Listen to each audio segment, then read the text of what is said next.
What is going on, guys? I want to welcome in everybody into our first collab. Natalia, Wonder Woman of Aviation podcast.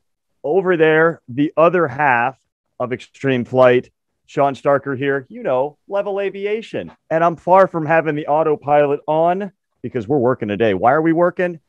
You see who's with us. You see this amazing guest that we have. And coming to us from inside the ambulance. This is so exciting. I didn't know this was going to happen. I am so stoked to talk about this ambulance. I'm stoked to talk to Eric Tucker. So welcome in, Eric. Thanks for joining us, man. Yeah, absolutely. Glad to be here, guys.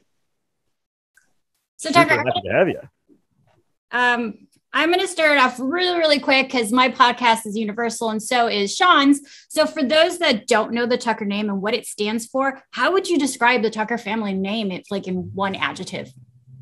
Oh man, that's a good question. I wish I had my kids here to to chime in on that one. Oh, I bet there's some really good ones. Yeah, absolutely. I think I think aviation is it's this really amazing thing that we can do so many fun things with, right? And just have like this fantastic aerial experiences. But I think that like what we try and do is always try and like bring it back to like professionalism and what is sort of like the right thing to do. How do you manage and mitigate risk? My grandfather was an aviation attorney as well as a pilot. And then my dad, the airshow pilot, obviously. And so I think it gets down to that. It's like, how do you do this really, really rad thing in a responsible way where you're mitigating the risk down to sort of an acceptable level? Okay. Yeah, awesome. I mean, anybody that knows anything about flying with the Tuckers, that's something that safety, precision, attention to detail. I mean, all of those things are absolutely synonymous with your all's flying. So that's an answer. I mean, it's of course a Tucker type answer. It is. It's a Tucker-esque answer. So I want to bring it back a little bit. So you started when you were younger. You started at 9 years old. You were announcing for your dad, which is really cool and exciting. At 9 years old, I mean, wow, like, what do you say? Like, that's crazy. I was put up on the stage and they're like, okay, you're going to announce for Pat. And I'm like, I just like nothing, like words didn't come out of my mouth. So can you walk us through the process of like, being at such a young age, 9 years old, air shows, like the feelings, the excitement? Tell everybody about your upbringing. Yeah. So it's really lucky to grow up around aviation, and that's and then getting especially the air shows. There's so many incredible pilots that fly air shows, and just these even more than that, just like these incredible characters, right? Of just humanity, right? And so I traveled with my dad from all my summer vacation from when I was 9 to 16, announcing his air shows. And the life experiences that I got to have and like the people I got to fly with, and I got to fly with Ed Shipley in his Mustang. I got to fly with Brett Willett in his glider and ended up soloing gliders at 14. Jimmy Minning was actually the reason why I wanted to fly Comedy Act, because I spent a couple weeks with Jimmy Minning and helping him build his cabin and then flying a Super Cub. And he was teaching me all the kind of comedy style flying. And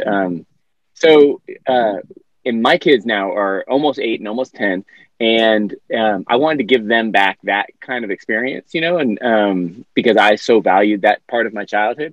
And so anyway, so I guess going back to, 1990 or something like that when I was 9. And we were at this tiny little air show, and the announcer, in my opinion, was horrible. Like, he called the Son of Edwin, which is like this tribute to Charlie Hillard and Wayne Handley and, kind of the birth of this kind of high performance aerobatics. And he called my dad Son of Evan the Purple People Eater. And I was just like, Dad, that was horrible. You flew great, because I was his biggest critic. That was horrible, the announcing. I could even do better than that. He goes, okay, why don't you try it? And I was like, oh boy, what did I get myself into? And so they put me on the microphone, and I turned around and looked at all the thousands and thousands of people there. And I was silent for what felt like an eternity, right? Where it's just like your heart stops, everything stops, the wind stops, the sound stops, time stops. And then I just started talking, and what came out of my mouth was perfectly a synthesis of Danny Clisholm and Gordon Bowman Jones and narration. And they were narrating my dad's act all the time. And so it was just like this perfect pantomime of the two of them. So that's what I said. It was all plagiarism. Oh, hey, but you were prepared for the moment. That's the mark of greatness right there. Right. So, how has your dad ever announced an air show for you? Nope. Uh-huh. Uh-huh. You ever see I that like happening? Nope. Right. Might be an ego thing. I don't know. Never I've asked, returning the favor. like, Dad, I did it for you. Come on. But yeah, I did tell my son, my oldest son, that I used to announce when I was 9, and he looked at me like, "Oh," I could see his brain going, Really? "Oh, Oh maybe yeah. I could." Yeah. Uh-huh. Yeah, he'd have a lot more work cut out for him though, because I went to a million air shows before I announced my dad's routine. So without even trying, I had it all memorized. Whereas my son, I do like 2 or 3 air shows a year. It's sort of a side gig to give him that experience. So he'd have to make it up all on his own. Yeah, he'd have his work cut out for him. But I wouldn't put it past him. So, do they have? How are they with performing, and do they seem to be like they could take care of that task? So yeah, I think so. So my older son is 10, or almost 10. He'll be 10 in like 5 days. My younger son is just behind him. He's at 8, and my younger son is like not so thrilled about air shows. He loves to fly the Cub. He loves to like chase birds in the Cub and throw rolls of toilet paper out and cut the toilet paper. That's like one of his favorite things ever. But if he's going to go to an air show, like his first question is, "Do I get to fly?" It's like, you know, Not yet. oh, probably not. It's real busy. Like, I don't want to go. Do they have they better have a good pool. My older son, on the other hand, he just wants to like talk about airplanes, draw airplanes, build Lego airplanes, all that sort of stuff. So he is so into it. And he actually flew home with me from Oshkosh in a Cub, which is, sort of no small feat. It was like 6 days and I don't know, 100,000 hours of flying time. I was watching you on Instagram. I'm like, how the heck is that? Like, you doing that? How are you doing that? And how long was the flight from Oshkosh to California? Because you're in California, right? Yeah. So it was like 6 days getting home and getting the Cub up over the Rockies and the Sierras. It takes a little bit more planning and catching thermals to be able to get up high enough. But we split the trip up. We had some good friends in Pierre, South Dakota. We saw Jim Pites, and then we went into Red Lodge. We got some dear friends there, and one of them, this kid who's he's probably 19 now, maybe 20, something like that, and he's building a Zenith. And so we showed up, and he knows Phoenix is super excited about it. And so he showed up with these like 2 little airplane pieces or sheet metal pieces, and he had Phoenix deburr the edges, and he cut them into an airplane shape, and he joined them together and popped some rivets in them, and then they primed it and stuff like that. And so and then we went river rafting, and so that was like the highlight of the Phoenix trip, was he actually helped them build part of his Zenith. He was popping rivets with them and everything. And then then we stopped off in Twin Falls, Idaho, and went cliff jumping into this little lake that I know there, and and then we hit the smoke getting over into Nevada from all the California fires, which got a little bit gnarly. The visibility went way down, but he was just game for all of it. He was navigating the whole time, and he had the iPad out, and he's like figuring out how far our next destination should be and what airport we should land at, and everything about it was super cool. Cool. So and he was reading Flight of Passage while we were doing it. I don't know if you guys are familiar with that book, but yeah, he was reading Flight of Passage. Nice. What a great memory for him to look back. I mean, for both of you to look back on. But that's something that definitely money can't buy. But I mean, that is going to be a landmark memory in his life, definitely. Absolutely, yeah. And since we're on travel, like, what's the furthest you've traveled in the Cub? I think I was reading, I don't know, it's pretty far distance. So I bought it in Georgia, and then flew it home, and then then Oshkosh. And so I'm a corporate pilot for work, so I flew out to Wichita and did some recurrent training, and then I spent a couple days there flying, or a couple days, and I'd never flown Oshkosh. Like, all the shows I've done are coastal California shows, so it's like real cold, thick air, where the airplane has tons of performance. So I wanted to get out there and practice in that kind of higher density altitude. So I did a couple days of practice, then did recurrent training, and then flew it the rest of the way up to Oshkosh or Manitowoc. We had a practice box set up there. And then, but yeah, so I mean, it was like 5 days getting there, a couple of half days because of destinations where I was going and stuff. But every bit of it was just this rad adventure. I mean, I think the thing with flying a Cub cross country, especially ours, it only has 12 gallons. So you can't really plan where you're going to end up. because, you know, like a 10-mile-an-hour wind or a 20-mile-an-hour wind will like make you go 100 knots or 50 knots, right? So like almost double your speed depending on which way it's going. So you're sort of along for the ride. Like I did when I was younger. I did some backpacking around like Europe and South America, and it becomes an experience that's sort of like that, where it's like, I don't know where I'm going to end up, and that by itself kind of defines the adventure of it and the journey, and makes you talk to different people that you never would have met, makes you experience things you never would have experienced and things you never thought were on your radar. And like, for example, we were trying to get over the Sierras, and the smoke was really bad up near like Truckee. So we went north there, and then the smoke ended up moving up north. So we ended up flying down south, and I thought we were going to be able to cross over by Mammoth, but because it was clear by the time when we left Truckee. But the Cub takes so long to fly down there, the smoke kind of beat us.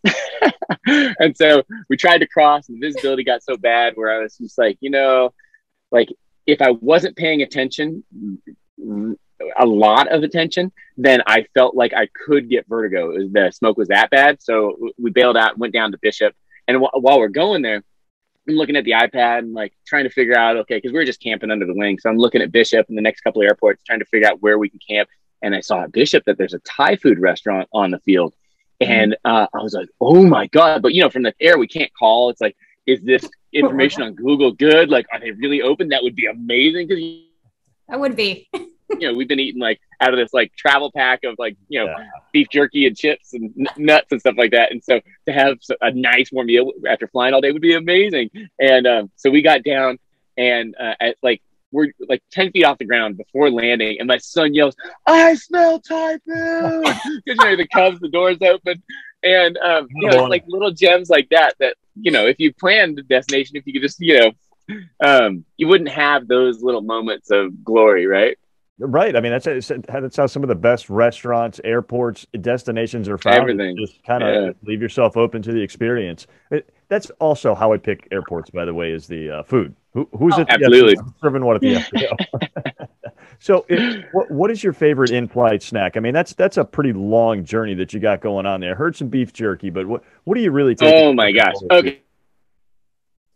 Okay, so this is going to sound like a sponsor plug. And we actually did a little bit of, I wish I had it with me. I almost always have some. But it's like one of my friends started this company. Yeah, rookie move, right? But one of my friends started this company called Pescavore, you know, like Pescavore or whatever. And but they make this smoked albacore that is like the most sustainably caught fish that you could ever imagine. Like one of my good friends from college, her and her husband started it, and her husband has spent his whole life in sustainable fisheries management and all that sort of stuff. And so it's like the most ecology sound fish you could possibly eat, the most responsibly sourced, and it is so amazingly delicious. It's like shelf stable and all this sort of stuff, but like it tastes like a gourmet meal. And so anytime I open it up, the kids will run for it. They're just like, Pescavore, oh my God. So we had a grip of that stuff. And it is wonderful. I mean, you could it's so good. You could like make a salad or whatever, and then put it on like top of a salad at a high-end restaurant, and people would think it was amazing. It's not just like a road snack. It's incredible. And I work for Cliff Bar, so, you know, we eat a lot of Cliff Bars because I get them for free. But that Pescavore stuff, man, that is really good. Just the passion with which he describes the Pescavore bar. I have to go out and try some. I mean, it is amazing. It's crazy. You guys know we're gonna have to try some of that. We'll even do it on the channel because I'm super stoked about that. And talking about good food now. On air taste test. Man, you guys, heck of a pitch man. No wonder Method 7's got him on the roster. Wow, why? You know, we were talking to him at the booth there at Oshkosh, and James was so excited about, you know, you got to talk to Eric, you got to meet Eric, and now I see why. Look at this personality. I mean, this energy is just amazing. Love it. Yeah, James and all the Method 7 people are just the best too, man. They're such a good team. I agree. I had such a great day over there. Oh, yeah. Absolutely. I want to bring it back to the transition from air shows, and not to cut you off because we can talk all day. So you talk about the X, Y, and Z axis, right, of flying. It's unparalleled to anything else, right? So when did you decide that competition or air shows were your calling? So, you know, I mean, I grew up with all these really incredible opportunities in aviation. And I think in that way, I feel like I feel like I'm sort of more like my younger son in that, like, my older son, like, all he wants to do is dream about airplanes, talk about airplanes, fly airplane simulators, everything like that, right? Actually, and his two mentors in life are Bob Hoover and then this guy Jim Kunkel, who flew P-38s in World War II, who he's good friends with. They're pen pals. He's been pen pals with him since he was like 7 or whatever. So he just made up his own. He built a Lego P-38 Lightning and sent it to him with one of the letters. But so he just lives and breathes for it. And I think I was sort of more like my younger son, where I was just sort of more into doing things. And so, I have like a list of mile of things I want to do. And then I have a shorter list of things that I actually get to do. And I'm just like a total fun junkie. I mean, it's like, we live in Santa Cruz because the surf is amazing. And the mountain biking and the hiking and everything. There's river swimming. It's just like spectacular living here. So yeah, I think aviation was just one of those things growing up that I had just such incredible opportunities that it's like, okay, well, I definitely have to focus on aviation because I can, there's nothing holding me back. Anything I wanted to do in aviation was kind of open to me. Right. And then after high school, so I got my, I sold at 14 in gliders and 16 in the pits, got my license at 17. And I took all my friends, flying when I was in high school and such. And then after high school, I took a couple years off of flying, just kind of to be mindful of that. Is that like, is it something that I really love, or is it just something that like I had really incredible experiences and it was something my dad loved? And so I ended up, I traveled around for a year. I was a snowboard instructor for a whole season in Steamboat Springs. And then I spent like 5 months in Europe on that, that year or whatever, and then went to college. And I was like, I don't know, second or third year in college or something like that. And just had a barbecue kind of house party or whatever, drinking beers with some friends. And the subject came up of flying, or somebody there had their pilot's license. I'm like, oh, I got my pilot's license too. My buddy socked me in the arm. He's like, what the hell? I've known you for 3 years and I never heard that you have your pilot's license before. What the hell, Tucker? And I was like, yeah, good point. I guess it never came up. And so that night, I promised all my buddies there that I would go get Recurrent and take them all flying. And I did. And I was like, you know what? This is really awesome. And so then I pieced together through like all, instrument rating, commercial, all that instructor rating. And as soon as I got my CFI, I quit painting houses for a living. Because it's like, this is amazing, right? Career move, and cutting in is just oh man, that was a no-brainer, right? Yeah. So cool. And since we're on school, before I forget, I know a viewer called me and told me to ask you a question. It was about an 8th grade talent show. Yeah, that's how I met my wife. So I was in 8th grade. My wife was in 6th grade, and it was like a back to school rally, and it was almost a talent show. It was like one step more goofy, actually probably like 100 steps goofier than a talent show. It was a lip sync contest. And so like they had, every homeroom had a group of lip syncers or whatever, and then they picked the best individuals out of each group. And then out of like the 20 best individuals, my wife and I got picked as the 2 finalists, best lip syncers. Yeah. And then we tied for first place. And it was like, by the sound of your applause, Eric, Jill, and they're like, crap, we have a tie. And it was cassette tape days, right? And so they're like, they hadn't prepared. They had all the songs queued up for all the other songs or whatever, but not for a tiebreaker. So they're like, oh crap. And so they're fast forwarding and reversing through, like, trying to figure out what song are we going to do. And so, and we're just standing up there like dorks, like, in front of everybody with nothing going on. And, so I was already in show business at that point. So I busted out with a acapella, you ain't nothing but a hound. Oh. And the audience loved it. And then we had a tiebreaker and I won. And I actually think, and this is going to sound weird at first, but then I think it'll make me sound less conceited after I explain. But so I think the only reason why my wife and I are together or ever got together, is because I won. And the reason I say that is because I won, they kept me on stage for like, a beat longer than her. It's like, runner up, Jill, okay, bye-bye. And then Eric, and then I went down off stage and I came down the stairs and I gave Jill a big hug. I'm like, Jill, and I gave her a big hug. And anyways, her first memory of me is looking up the stairs at this like tall, dark, and handsome, blah, blah, blah. And whereas reality, if it had been the other way around, her first memory of me would be coming down the stairs and looking at me. And at the time, I was 4'9" and she was 5'9". And so her first memory of me would have been like, oh my gosh, what a cute little kid. But instead, her first memory of me is like, oh, looking up. So I think that might have been, you never get a second chance to make a first impression, right? I mean, well done with the Elvis. That's good go-to there. Well, as Danny Cushion would say, show business is my life. Soundbite. Yeah, who would have thought we'd come on here with Eric Tucker and get a little serenade? I mean, where else are you getting that but here? Never. We aim to entertain. Oh, absolutely. Yeah, that was from Mike Tyson, so he says hi. Nice. Yeah, love Mike. His family. We're throwing it out there to the audience. I mean, we're crowdsourcing this. You know what I mean? I like to get to know the people I talk to. So your act, right? I don't think we've even talked about the act. You have 3 different types of acts. You have well, I'll let you talk about it. So you have the dead stick, you have the landing on the ambulance. So talk about that, how that came about. How did you come up with the concept? What practice was involved? Because I'm sure there was a lot of planning involved with that as well. Yeah, absolutely. So, so when I flew with Jimmy Minning when I was 12 years old in a Super Cub, that's when I decided I wanted to do a comedy act. He didn't have a car top landing. He used to do them. And so we talked about them a bunch that week. And I just kind of became infatuated with that whole style of flying. And we spent the better part of 2 weeks, like actually learning how to fly this stuff. So, I mean, like I remember, so I was 12.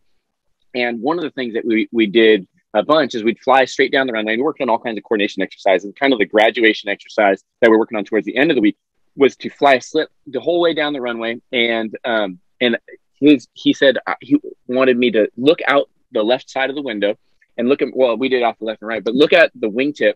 And in a slip, not quite full rudder, but most rudder, he wanted me to keep the wingtip exactly 3 feet off the runway, the entire length of the runway, like right down the center line. So keep that wingtip exactly over the center line, 3 feet the whole way down. And then we worked on other stuff where we'd like throw toilet paper out the window and we'd swoop down and cut it like the old barnstormer stuff. And then he actually had a skylight that he could take off of his airplane. And then he'd stand up on the seat, and he had a holster that he'd put on the top of the stick, and he'd fly the airplane with his foot in his act and in his comedy act. And so he taught me to do that. And the first time I did it, I barely peeked my eye out and was like, oh my God. And then by the end of the week, I was like arms free, flying with one foot. Like, yeah, this is the best thing ever.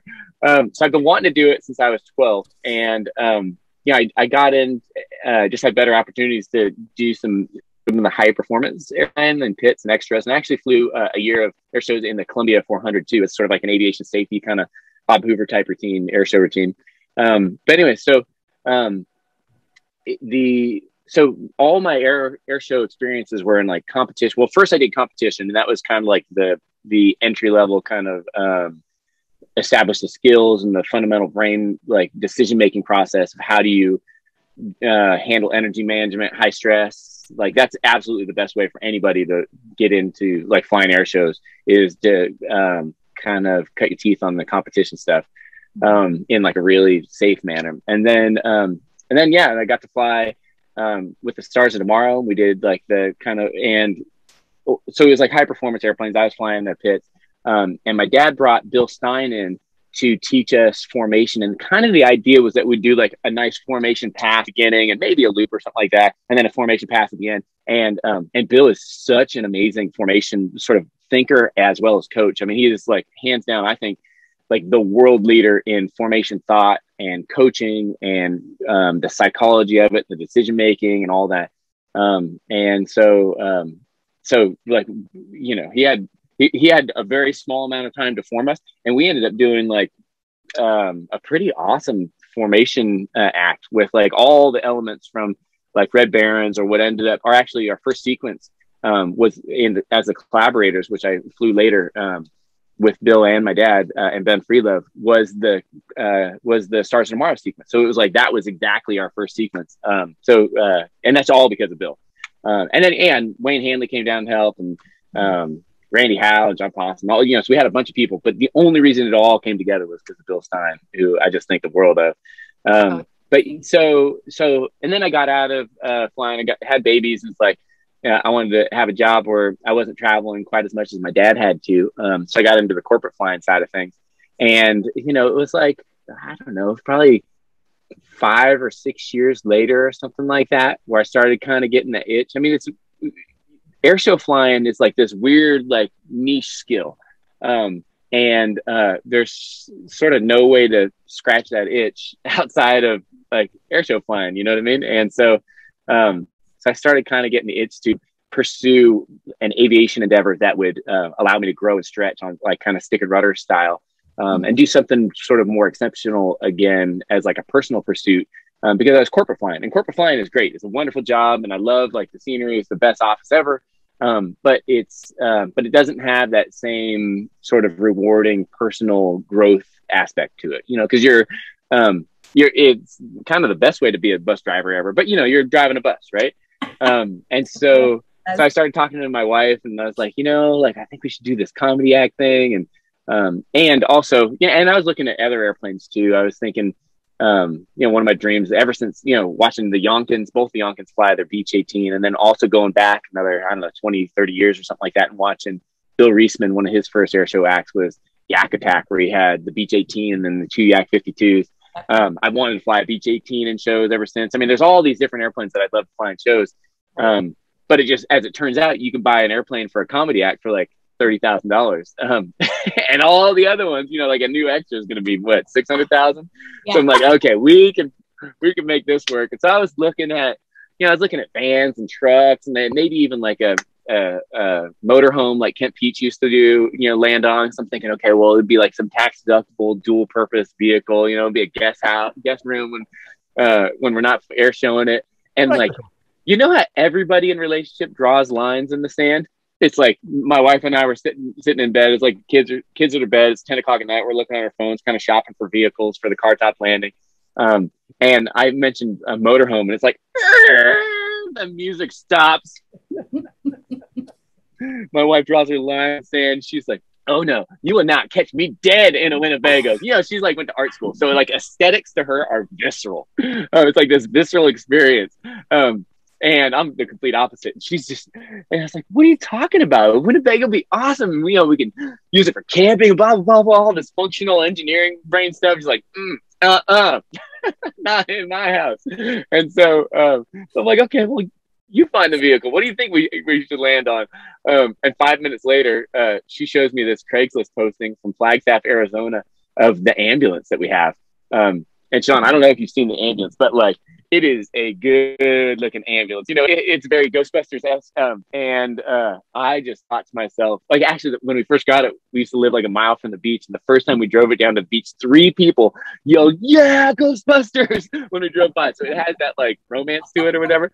And I think she showed it to me half joking at least. And I was like, oh my gosh. And my kids were, like 3 and 5 or something like that at the time, or 4 and 6. I'm like, the kids will go freaking nuts if I bring home an ambulance that looks like a fire truck. And so like, a week and a half later, I showed up at home with the lights and sirens blazing. The kids came running out. It was pouring rain. It was fantastic. So so that's how we got back into the comedy flying and all. And so I guess to answer your question, we do 3 different acts. We do the comedy act.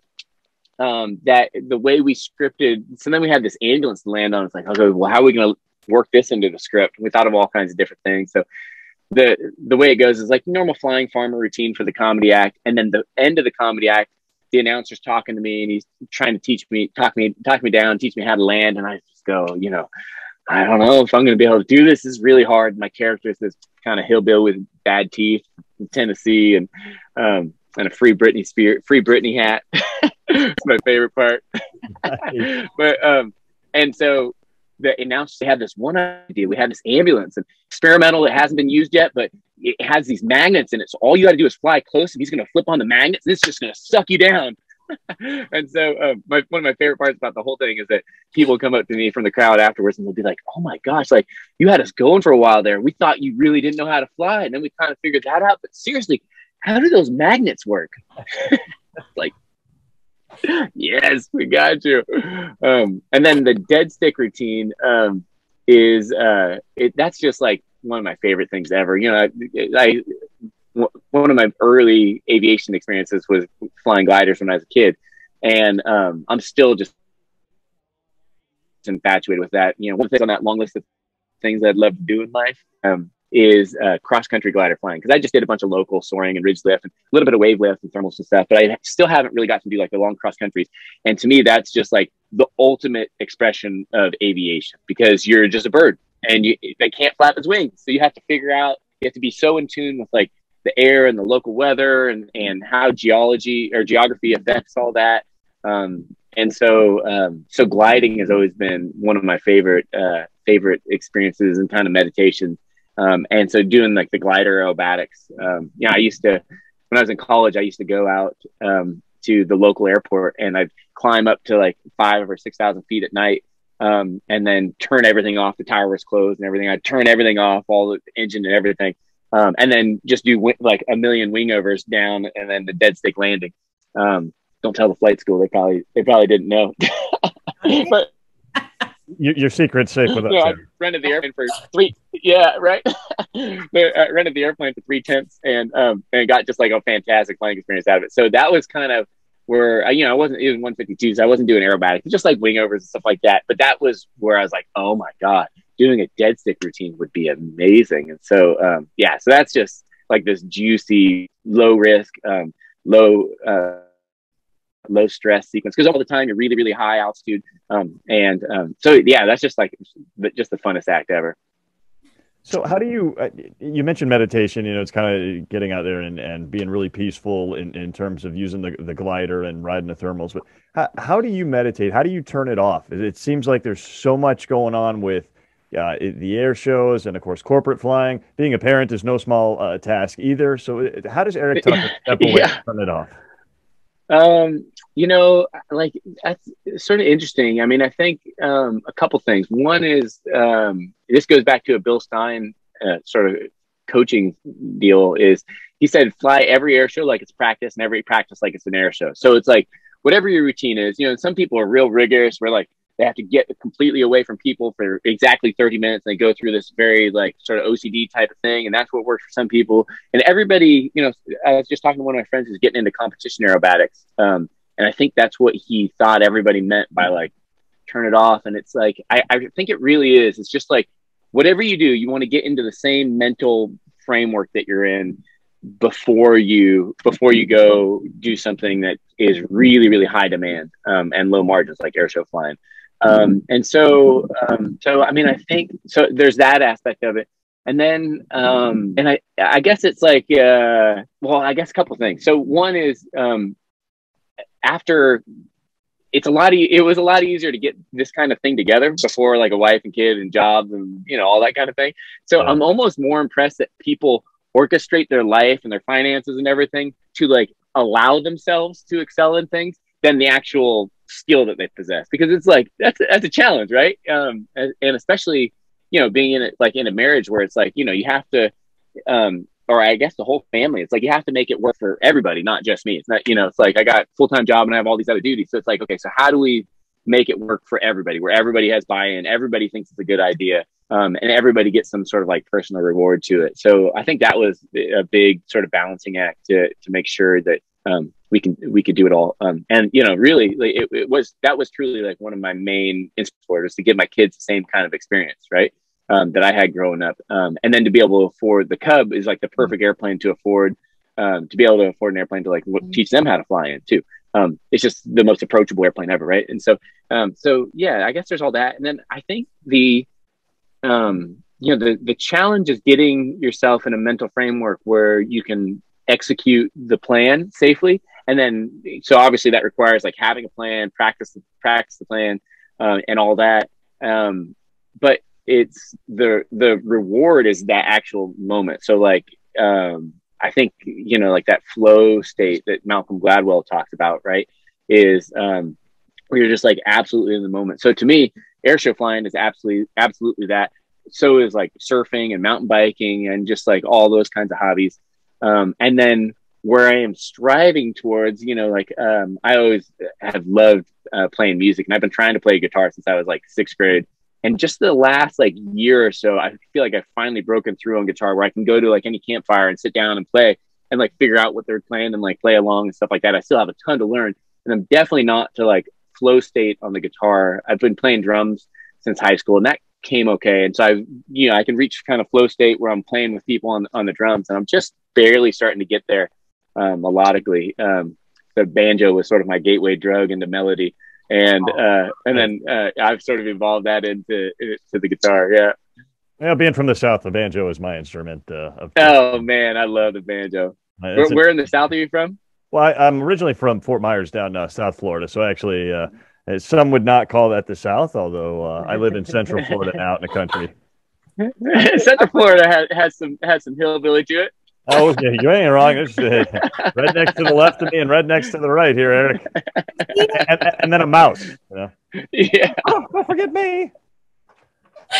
Yeah, I'm from Chicago. So yeah, and then completely different. Yeah. Well, so and then I think that the other thing that I always try and plug to like every aviator is deep survival. Have you guys heard of the book Deep Survival?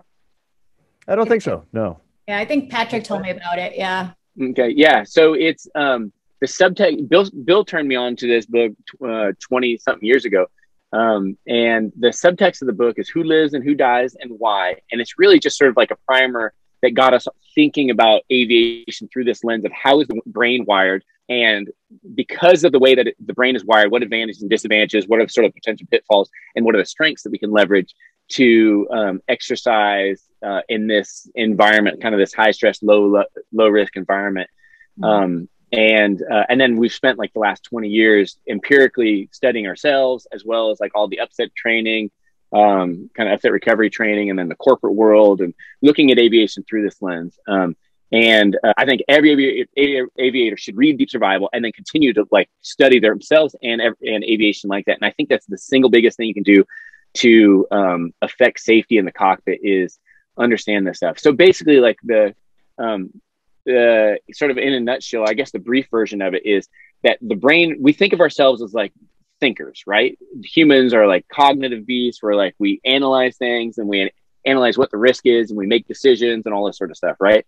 And that is very true. That's why we're able to engineer airplanes. We can figure out how to operate them and all this stuff. However, when you're under stress, the way that the brain is designed, the amygdala and these sort of deeper lizard brain centers, they receive sensory input first. And if they sense an emergency of any sort of situation, the amygdala enacts fight or flight, and it makes it impossible to think cognitively. So it's like by design, the brain doesn't allow you to think under stress. And so when you look at all these aviation accidents, typically what we do as humans is we all back and we go like, what was that guy thinking? And the point, when they get in the accident, and the point is he wasn't thinking because he couldn't. And none of us in that room could think because our brains aren't wired that way. So now how do we take that wiring of the brain and then figure out how to set ourselves up so that if we ever get into whatever the potential scenarios are, how do we set ourselves up to be the ones that survive or make the good decisions?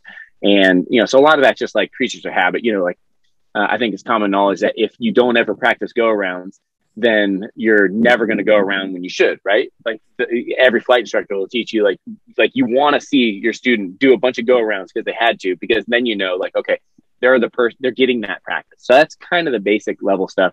And then the other, like the more deeper brain understanding would be if you get stressed. So the upside and downside to the system and how the brain is wired is that the downside is that you can't think under stress. The upside is that those amygdala, that fight or flight response, is very, very resilient under stress. So if you program it correctly with like the proper training and experience and desensitizing and all this sort of stuff beforehand, then you'll be very reliable at executing the proper response. So for example, like if you program the brain is actually really, really good at learning survival skills. So for example, like spin recoveries. I think my best story of this is when I was, I guess I was 14. It was right after I soloed and I did my first glider aerobatic ride, or lesson. And like, you know how like, everybody who's flown aerobatics, like the first time you get back from flying, it's like you're just mentally exhausted, kind of the equivalent of like getting a horrible night's sleep and then waking up at like 3 a.m. and going on like a 12-hour flight or car ride or whatever, and then doing a math final. Like at the end of that, you're just like, you can't think, you just blah, like somebody asks you a question and you just I don't know, right? And so I felt like that. Aerobatics will make you feel like that in like 10 minutes, right? Especially when you don't have any G tolerance. And also I was kind of in that state and I looked out at the glider and gliders have a string instead of a ball. And so the concept is instead of stepping on the ball to get the aircraft coordinated, you pull the string with the opposite direction. So it's just the opposite. And I looked at the string and the string was over to the left and I was like, oh, well, step on the string. So I pushed on the string and it got worse. And I was like, oh, I don't know. So gliders need a lot of rudder. So I pushed more and it got worse. I'm like, screw it, I'm pushing all the rudder. So I pushed all the rudder. And at this point, we're like just about to get into pattern. So we're like 1200 AGL and like instant stall spin. It's like because you're like uncoordinated slipping, that whole thing. And 1200 feet, I mean, in the glider, you're probably going to lose, I don't know, 150 feet per rotation. So that's a lot of rotation. So like it's less critical than it sounds to like the general aviation pilot or whatever. But still, you're like in the pattern and spinning, which is a horrible place to be on accident, right? Yeah, and instantly, because I already had a bunch of spin training in the pits, we'd already done a bunch of aerobatic flying. Instantly, I put opposite rudder and forward stick. And like before I could even think, it's like instantly that happened. And as soon as the spin happened and I stopped it, then everything made sense. It's like, oh my gosh, I was thinking of it came into complete mental clarity. And instead of being stressed and not being able to think, boom, as soon as it happened, as soon as I understood what was happening in the world, I came back to thinking. And my instructor was laughing. He's like, "Oh my God, you put in all the recovery before I even got on the controls." But it's like, and we were talking about it. And so we have a bunch of experiences collectively through kind of me and my peers that talk about this stuff, where it's just there's so much value in understanding and looking through aviation through that veil that anybody I talk to about aviation, I'm like, you need to read Deep Survival. One of these days I'll meet the author. Just give him a hug. That's a well-warranted hug there. And definitely a great pitch for the book. A really good statement on learning and kind of knowing themselves, knowing how to improve themselves cognitively. I mean, a lot of times we're just kind of going around and just bouncing from thing to thing, but really digging deeply down and seeing how we work is super crucial. So a great suggestion. I'm going to read the book, no doubt. And of course, by the next, it's fantastic. I'll give you a fist bump for the suggestion. Nice. Yeah, and that's one of the most interesting things about like sort of the personal journey of like the airshow flying is that you're kind of constantly walking this line between like confidence and being timid and being overconfident is equally dangerous. So you have to figure out how to be completely in line with where your training's at, where your currency's at, where your fatigue level's at, and then to learn to be honest with yourself about what kind of day you're having and where you should throttle back, what maneuvers are like that one, I'm just not 100% confident. So like, I'll replace that one. And so that's one of the interesting personal journeys is like walking that line with air show flying. I imagine that this information is really something that could be used in the corporate world as well, or any commercial pilots or anybody Absolutely. Who doesn't have a lot of stick and rudder training. So how is it that you take that message to that particular crowd? Yeah, so I mean, I've given a lot of talks on these kinds of things, like local business aviation association, even ICAS, like the International Council of Air Shows, the safety stand down, and those kinds of things. And then Randy, and I've done a bunch of upset training, so it's always part of what we talk about. It becomes the most talked about topic. But one of my favorite experiences with it was Randy Howell. So Randy Howell owns the Patriots jet team, and he's been a dear friend forever. He flew 747s, I think, for United. So he flew for the airlines for 30 years or something like that. And then he's flown MiG 17s in air shows, and he's got a bunch of L-39s that he flies now as a formation team, the Patriots jet team. He's got a seaplane and all this sort of stuff. So he's just like this incredibly well-rounded aviator, and very successful at every single aspect of aviation.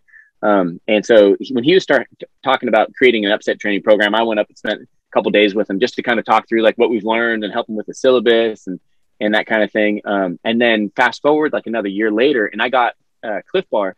I got the whole group to go through an upset of pilots to go through an upset training course. So it's I'm one of 5 pilots for Cliff Bar. And but so anyways, when before the first brief, and our plan was to do 2 days at my dad's flight school in like a pits or an extra, and learn kind of all the basic upset training skills, and then apply that in 1 day in Randy Howell school. Normally, and we did basically Randy's curriculum that we created, but instead of doing the first 2 days in an L-39, we did the first 2 days in a pits or an extra at our school. And then our graduation flight, kind of the flight to apply those skills, was in Randy's Saberliner. And so before we did all that, we had a brief and so that we could talk about like all the theory stuff. So that way we just very efficiently marched through all the flights. And the briefing for the flights would just be, okay, remember, this is what we're going to do. We go out and do them. And the focus could be on the debrief. So the big brief was like, I planned like 6 hours long or something like that. And probably 4 of those hours, 2 of those hours we talked about, physics of flight and maneuvering and G's and jumping out and parachute use and all that. And then the large majority of that, we talked about the brain stuff. And Randy Howell was sitting in the back. And when we got to the brain stuff, he's kind of a type A personality type of deal. I mean, anybody that's going to be that successful in all those things that he does, he takes a little bit of a type A, but he's a little bit type A. And I saw him, he was just like fidgeting and like, he's just like, I could tell he was thinking just like, what the hell are we talking about all this brain stuff for? And it's just getting frustrated. Like he wanted to talk about, and he was new to teaching upsets. He's like, I just want to talk about lift, weight, thrust, drag, loops, rolls, G's, all this sort of stuff. Of course. And then about like, I don't know, like an hour and a half or 2 hours into kind of talking about this brain stuff, he started getting really interesting. And then by the end of it, he was just like, I'd hooked him. And he came up to me like a week later, and he apologized to me. He's like, man, I feel like such a jerk. I thought I was so pissed that you had me sitting in this stupid briefing room talking about psychology when we're supposed to be talking about airplanes. And now he says, he's like, I think that's all we should talk about. And that's what like the majority of what they focus on too. So taking somebody that has spent his life flying and being very successful in all these realms, from airlines to jets, to air shows, to float planes, and had never thought about this kind of stuff. Now he thinks about it. He's like, that's all we should talk about. The only thing we should talk about for flight safety is how does the brain react? And then we can apply that to, upsets and, all these different things. But so there's so much value in thinking through those kinds of things. I mean, even just like the recent crash that in Truckee, I mean, like every accident you end up reading, if you look at it through this realm, you can not only learn and get, I think, a deeper understanding about what was probably going on in the cockpit, but you can also imagine how you could get there. And by imagining how you personally could get to do the same mistake that these guys did, then you can back it up and figure out, okay, if I could get there, then how could I prevent it? How can you work your training and your habits and all that so that you don't end up being that guy? Yeah. Yeah, definitely. That's something Pat and I talk about all the time. And, going back to the support system, you do also need to be supported by your family and your wife and just be in that headspace, right? Because you can't take any of that into the cockpit. So that totally makes sense. Which I did have a question. So your wife and your mom, I'm bringing it back to women in aviation. Yep. I can only imagine the conversations you have at home with, some ideas that you have with your wife, like from a support system and from like being on the ground. I know what I do for Patrick, and there's certain moments I'm like, oh, babe, yeah. So how does she feel? And then you get it from both. You get it from your mom and your wife, like with you flying this type of act and being in aviation and like. Yeah, I mean, I think like to some extent it was sort of like the precedent that was set. You know what I mean? Like my dad was already into air show and aerobatics really heavily, or into aerobatics really heavily when he started dating my mom. So it was sort of like, something that was there from the beginning. So you didn't have to decide, be like, hey, so I got this great idea. What I really want to do is fly air shows, so it wasn't like coming from an accountant background or something like that, and then like out of left field, right? So I think that's sort of part of it. Like it was sort of it seems like a logical progression to both of them. And then but yeah, I mean, it's like the at the end of the day, like it's really dangerous, right? It can be potentially fatal, and like anybody who's been around aviation, or even more particularly like air shows, has experienced like dear friends dying and crashing and stuff like that, right? Which is just totally tragic and heartbreaking. And so I think I don't think anything in life is worth dying for and crashing and not coming home for, especially having kids, right? And hold on just a second, I'm gonna take the collar off my dog because she's starting to make a noise. Oh, good doggers, you stay.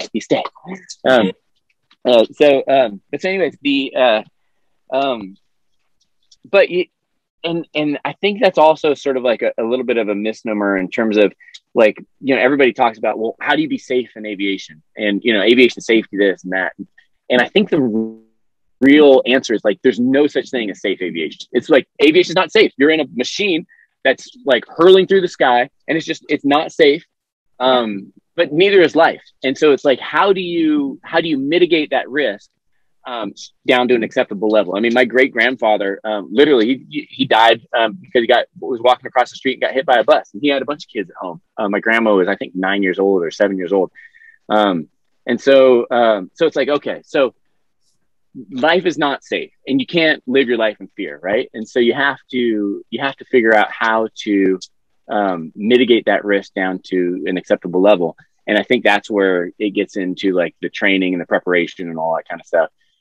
So I think I think my wife and my mom probably ground themselves in those kinds of things. And then absolutely, like, without my wife's support, number one, it'd be kind of a jerk move to do something like airshow flying without her support, right?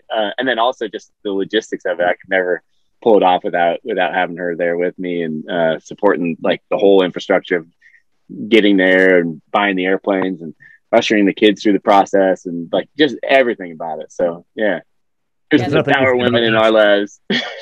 There's nothing easy about air shows and kids. I mean, it's a wonderful thing to have them there. It is so great to have family at air shows, but man, is it a mammoth task. Yeah, absolutely. Nick's blessing for sure. We enjoyed having ours at Oshkosh, but I tell you what, I also enjoyed putting them on the plane in Appleton on Thursday. Right. Love you, hon. See you at home. Daddy's gonna go have daddy time. Absolutely. Oh gosh. Okay. So we're kind of ending the near of our little interview. I just wanted to ask some questions. Off the wall questions. I know that your act came from your, I guess, obsession with the 1920s, 1940s. So if you had a time machine and you could go back in time, what era would you go back to? I mean, for aviation, I think I would be, it seems like the barnstormer era would be a really exciting time for a couple of reasons. One is, before that, like, I feel like there was the engineering wasn't as good, and the understanding of how do airplanes fly, why do airplanes stall, why do airplanes spin, was not well understood or managed. Although, so that said, I think the barnstormer era was some of the coolest flying. But I'm sort of intrigued by all those World War I airplanes. I mean, I think the Cub kind of flies a lot like a lot of those, it's like it doesn't have the innate stability. It doesn't have the performance. The roll rate is certainly like the worst roll rate of any airplane I've ever flown. I mean, like that Saberliner, and almost every airplane has a roll rate of about 3.5 seconds or something like that. Whereas the Cub, it's like 11 or something stupid. Like, it's so incredibly slow. But so I think, yeah, so I'm sort of fascinated by like those World War I airplanes. But yeah. I think I would go like just after World War I. Okay. Yeah, me too. Yeah. I'm obsessed with like World War II and like Wonder Woman, and obviously Wonder Woman of aviation. No, it's like Yeah. that whole era, the aircraft. Like I kept going to like the vintage area, and Pat's like, "Can we stop?" Yeah. I'm like, nope. I have to come make my pilgrimage to the Stagger Wings again today. Every day, I'm gonna learn something new, and then just interview Iggy and the Women Air Force Service pilots. I've been learning so much about the history of aviation, so I am like literally obsessed with it. Very, very cool.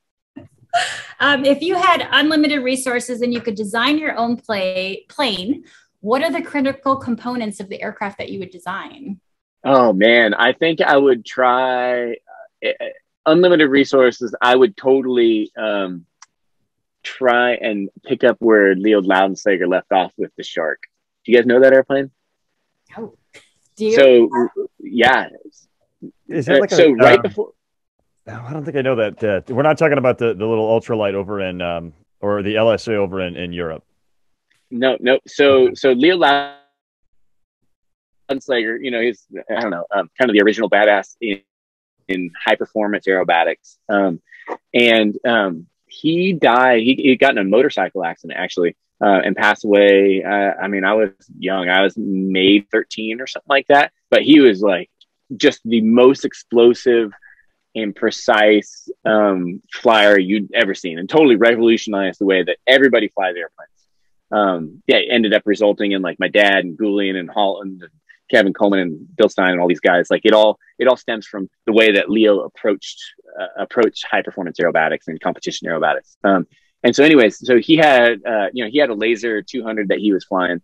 And he was so obsessive, like compulsive about performance and of the airplane and human performance, that like, you know, on the airplane side, like every single screw had exactly 3 threads that went into it. And then he would, if it had more than that, he would take it out and grind it down so it had exactly 3 threads. Because, you know, do that to 1,000 screws, you're going to save like 15 pounds or something like that on the airplane. And he would do that. He would go through that length, even if he was only going to save 2 pounds on the airplane. He would go through that length. Like his seatbelts were not adjustable. He just had to suck in to be able to buckle them because he didn't want to waste the 2 ounces of extra fabric hanging off the seatbelt. So he took that precision to his flying, like his snap roll on takeoff. He wanted it to be exactly 2.5 feet. He wanted his wingtip to be exactly 2.5 feet off the ground, or whatever the number was. It was scary low, but he wanted, as he was coming through knife edge on the snap roll, he wanted his wingtip to be like 2 feet 6 inches, not 2 feet 4 inches, not 2 feet 8 inches, like exactly. So he would just do it over and over and over again, have him somebody coaching him on the ground until he got it exactly every single time. So he took that approach to designing a new aerobatic airplane, and it's actually, it used to be in the EAA museum, and now it's hanging in not the Weeks hangar over on the west side of the field, whatever the hangar just east of that is called. I'm drawing a blank on what the name is, but anyways, he took this airplane and made it insane light. I mean, it weighs something ludicrous, like 850 pounds, where most other aerobatic airplanes are going to weigh like, you know, 1,250 or something like that for like that sort of 6-cylinder size aerobatic plane or more.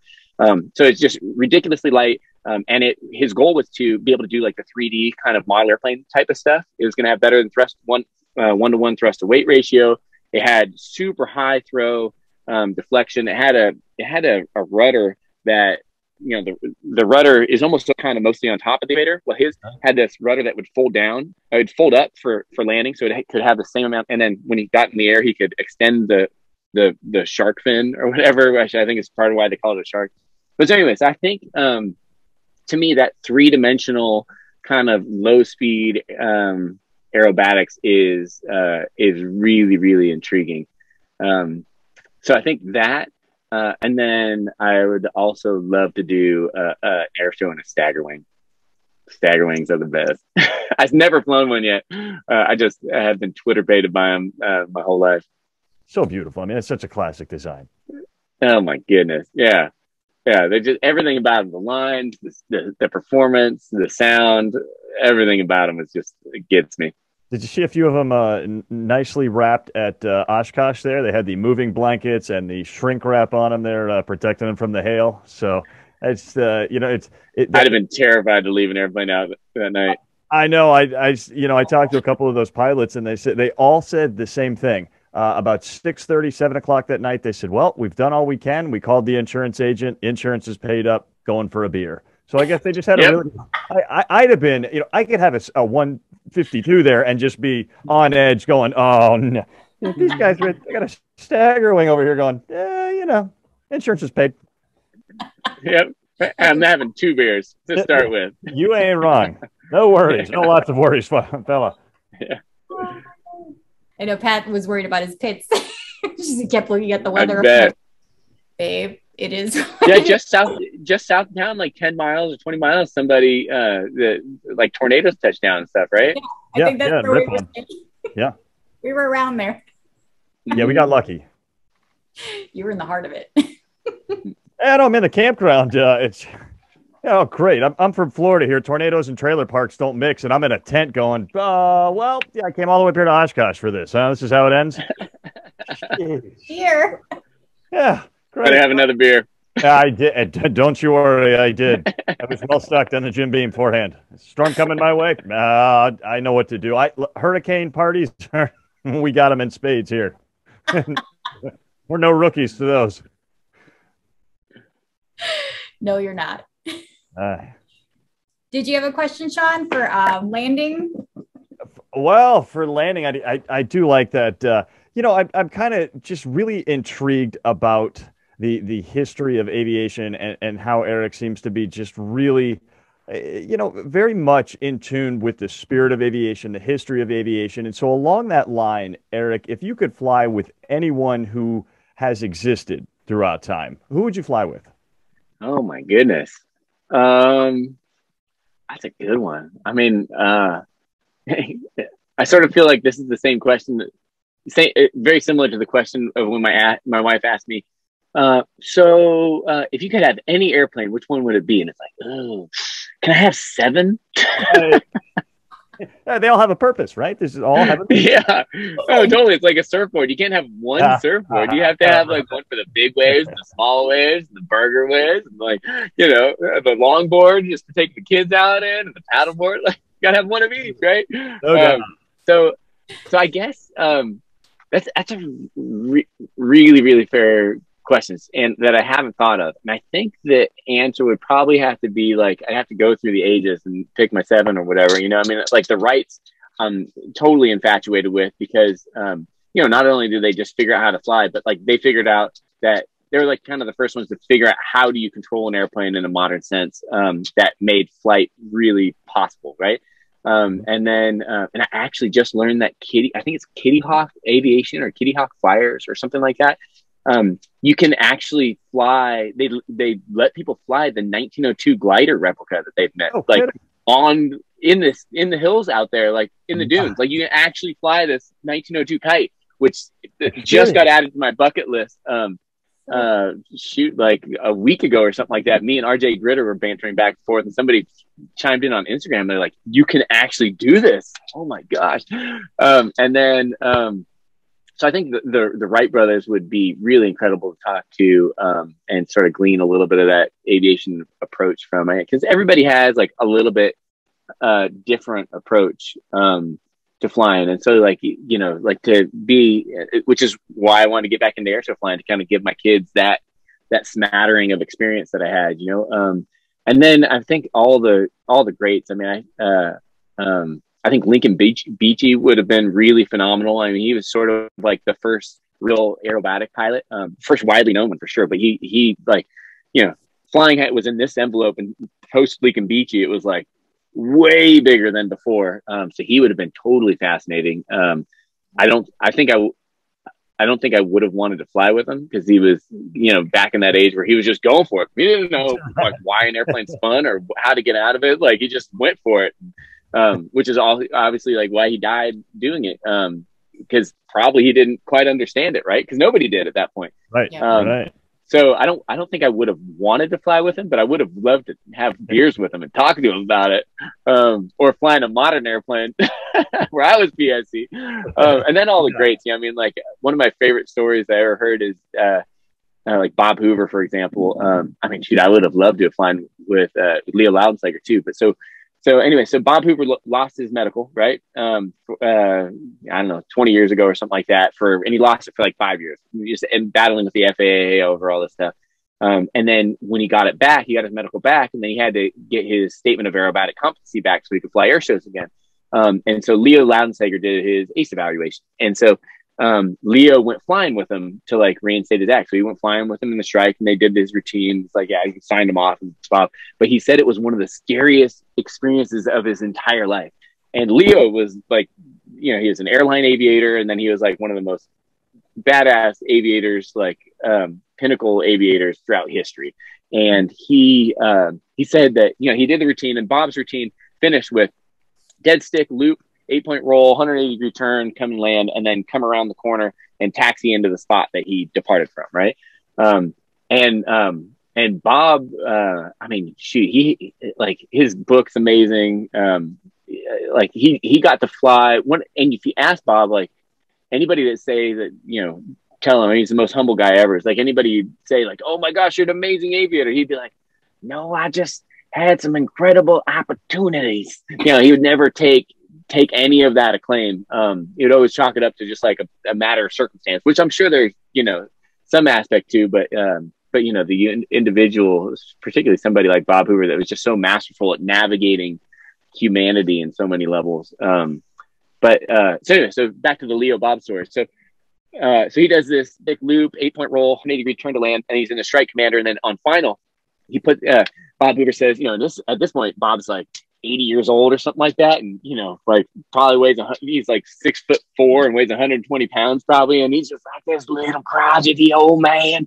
And he says, Leo, we got money in the bank. And then Leo said he put in the biggest slip he'd ever seen in his life. And the strike was just like shaking. He couldn't read the instrument panel because, strikes, I'm sure, weren't really designed to do slips that hard. And he's just like, the airplane's just shaking, probably all this disturbed air coming over the nacelles on the tail and everything. And he'd go into the slip and he'd look over at Leo and say, taking it out. Money in the bank, taking it out. And Leo said he was absolutely terrified. So, I think, although every time you fly with somebody, it's not always that extreme, but everybody you fly with, even I've had students that I learned a ton from just because they had an instructor. They might have only had, 5 hours of flight time, but they had some instructor that gave them some little morsel of knowledge. So yeah, you learn so much from everybody, but particularly people with such an eclectic background. There's so many little nuggets in aviation. There's so many different factors. I mean, we have this one friend, Billy Janis, who's this kid who came to air shows. I remember him just being a little kid when we go into all the air shows. Now it's like, 10, 15 years later or whatever. And he's this man, and he's flying. I can't remember what the name of the airplane is, but it looks like a big giant 4-engine DC-3 that he's flying around in Alaska right now. And so I've only heard like just skim the surface of the stories that he's heard. But, even just flying with somebody like that would have like just this breadth of experience, even though he's only been, kind of a commercial pilot for, 4 or 5 years now. There's so many different facets of aviation, and each one of them has their own little magic to it. Right. No, I agree. Getting to fly with anybody is fun. I mean, there's always time to get up and find something about them, something to talk to. I mean, it's a great way to get up and get to know somebody, because essentially you're trapped with them. You can't really go anywhere. Absolutely. Yeah, no, it's really interesting. And like all the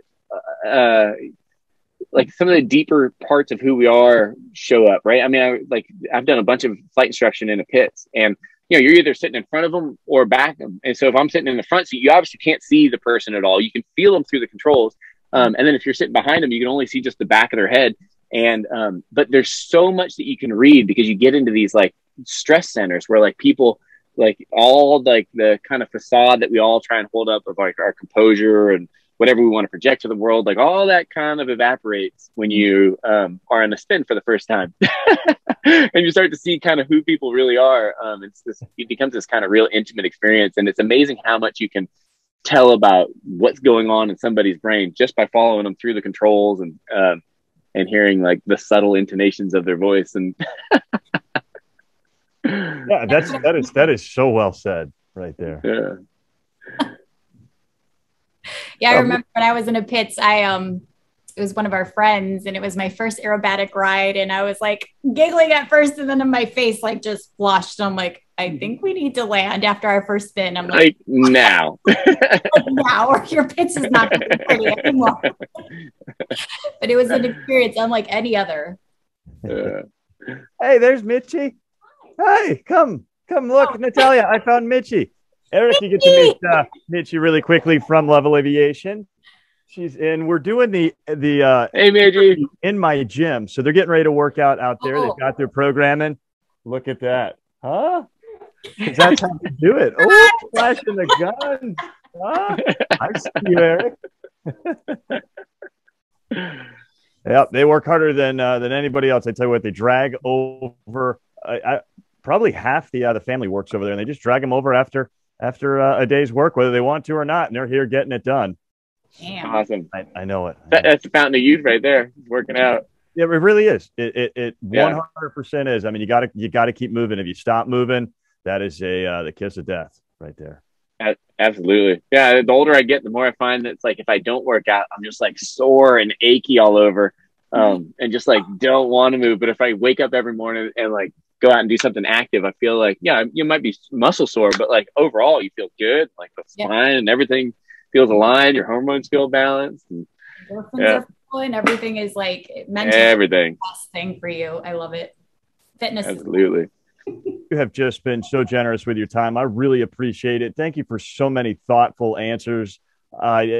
It's been great to sit down. I've been looking forward to it. So many people have told me you got to sit down with Eric. You got to chat with him. And now I know why. I know why Natalia was so insistent of me coming into this interview and just getting to enjoy some of your energy. So I really thank you for bringing that to us. Absolutely. Thank you guys so much. And I want to do a quick sponsor plug for Method 7 because they're just incredible people, good dear friends, and it all happened kind of. I was ended up wearing their sunglasses long before I met the guy. Just we're having coffee with him like once a month because they're getting into aviation, or a couple times a year actually. And he gave me their first aviation lenses. I'm like, oh yeah, these are pretty good, but this, that, the other thing, and it was only years later that I was going to do all this comedy act flying. I was like telling him about it. He's like, can we do some sort of promotional thing with it? I'm like, oh, dude, let's definitely do it. And but they're just like phenomenal people and really like world-class sunglasses. They're the first company, I think, to bring like a real science to designing lenses that are specifically for like filtering out UVA, UVB, protecting your eyes, but also allowing the maximum amount of light to come through so your peripheral vision works, not blocking all the blue light that gives peripheral vision. And I just like bringing science to it. So they're just like kind of people who care, and they make a fantastic product. So anyways, love the Meth 7 people too. But sunglasses like that. I mean, you go through a complete fitting, pupillar distance. And I mean, it's just you're right. Science. They are 100% about the science of sunglasses. Yeah, absolutely. Yeah. They're fantastic. Oh, before you go, wasn't there a contest going on, or is that done? Oh yeah, so no, they just announced the winner. So yeah, so they had a contest to ride with me, just sort of a raffle. So I just connected with the guy, and he's going to be coming out to Reno Air Races. We're giving a couple of VIP tickets for the event, taking fly in and all that sort of stuff. Yeah, this really wonderful guy got it. He's not a pilot. He's just actually Oshkosh local. He brought his family to the air show there. And so him and his dad are going to do like a father-son trip out to Reno for the air races for the first time. And he's always kind of wanted to get into aviation, and he's just like beyond stoked. So yeah, so it'll work out great. What better way to do that than with Eric Tucker? I mean, a great Eric Tucker experience is going to kick that off, no doubt. Thank you for joining us. Hey, thank you guys so much for your time. Love what you guys are doing, and pleasure to meet you, Shawn. And we'll talk to you guys soon. Thanks for listening. If you enjoyed this episode and you'd like to help support the podcast, please share it with others or post about it on social media.